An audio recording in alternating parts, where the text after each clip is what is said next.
आज आप लोग सुनेंगे प्रदोष व्रत की कथा।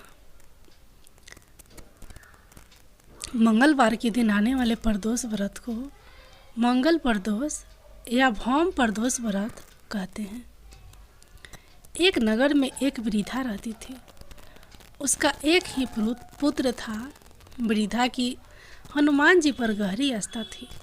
वह प्रत्येक मंगलवार को नियम पूर्वक व्रत रहकर हनुमान जी की आराधना करती थी।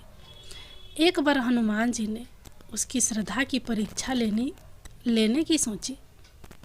हनुमान जी साधु का वेश धारण कर वृद्धा के घर गए और पुकारने लगे, है कोई हनुमान भक्त जो हमारी इच्छा पूर्ण करे। पुकार सुन वृद्धा बाहर आई और बोली, आज्ञा महाराज। हनुमान जी वेशधारी साधु बोले, मैं भूखा हूँ, भोजन करूँगा, तू थोड़ी जमीन लीप दे। वृद्धा दुविधा में पड़ गई। अनंतः हाथ जोड़कर बोली, महाराज, लिपने और मिट्टी खोदने के अतिरिक्त आप कोई दूसरी आज्ञा दे, मैं अवश्य पूर्ण करूँगी।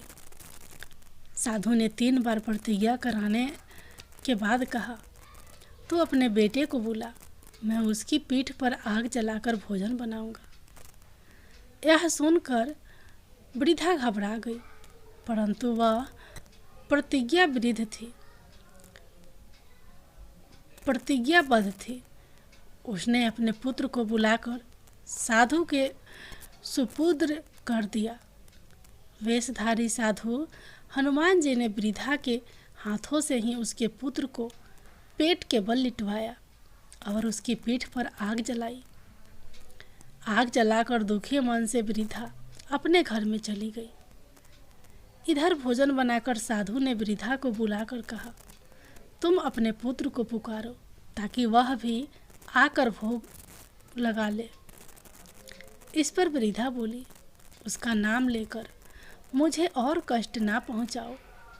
लेकिन जब साधु महाराज नहीं माने तो वृद्धा ने अपने पुत्र को आवाज़ लगाई। अपने पुत्र को जीवित देख वृद्धा को बहुत आश्चर्य हुआ और वह साधु के चरणों में गिर पड़ी। हनुमान जी अपने वास्तविक रूप में प्रकट हुए और वृद्धा को भक्ति का आशीर्वाद दिया। अब सुनिए प्रदोष व्रत की अगली कथा। प्राचीन काल में एक गरीब पुजारी हुआ करता था। उस पुजारी की मृत्यु के बाद उसकी विधवा पत्नी अपने भरण पोषण के लिए पुत्र को साथ लेकर भीख मांगती हुई शाम तक घर वापस आती थी। एक दिन उसकी मुलाकात विदर्भ देश के राजकुमार से हुई, जो कि अपने पिता के मृत्यु के बाद दर दर भटकने लगा था। उसकी यह हालत पुजारी की पत्नी से देखी नहीं गई। वह उस राजकुमार को अपने साथ अपने घर ले आई और पुत्र जैसा रखने लगी। एक दिन पुजारी की पत्नी अपने साथ दोनों पुत्रों को सांडिल्य ऋषि के आश्रम ले गई। वहाँ उसने ऋषि से शिव जी के प्रदोष व्रत की कथा एवं विधि सुनी तथा घर जाकर अब वह भी प्रदोष व्रत करने लगी। एक बार दोनों बालक वन में घूम रहे थे। उनमें से पुजारी का बेटा तो घर लौट गया, परंतु राजकुमार वन में ही रह गया। उस राजकुमार ने गंधर्व कन्याओं को क्रीड़ा करते हुए देखा तो उनसे बात करने लगा। उस कन्या का नाम अंशुमती था। उस दिन वह राजकुमार घर देरी से लौटा। राजकुमार दूसरे दिन फिर से उसी जगह पहुंचा जहां अंशुमती अपने माता पिता से बात कर रही थी। तभी अंशुमती के माता पिता ने उस राजकुमार को पहचान लिया तथा उससे कहा कि आप तो विदर्भ नगर के राजकुमार हो ना, आपका नाम धर्मगुप्त है। अंशुमती के माता पिता को वह राजकुमार पसंद आया और उन्होंने कहा कि शिव जी की कृपा से हम अपनी पुत्री का विवाह आपसे करना चाहते हैं। क्या आप इस विवाह के लिए तैयार हैं? राजकुमार ने अपनी स्वीकृति दे दी तो उन दोनों का विवाह संपन्न हुआ। बाद में राजकुमार ने गंधर्व की विशाल सेना के साथ विदर्भ पर हमला किया और घमासान युद्ध कर विजय प्राप्त की तथा पत्नी के साथ राज्य करने लगा।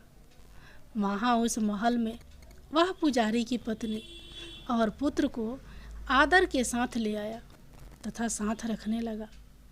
पुजारी की पत्नी तथा पुत्र के सभी दुख व दरिद्रता दूर हो गई और वे सुख से अपना जीवन व्यतीत करने लगे। एक दिन अंशुमति ने राजकुमार से इन सभी बातों के पीछे का कारण और रहस्य पूछा।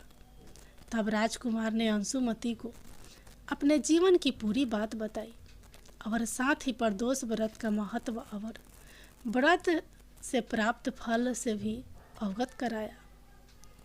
उसी दिन से प्रदोष व्रत की प्रतिष्ठा व महत्व बढ़ गया तथा मान्यता अनुसार लोग यह व्रत करने लगे।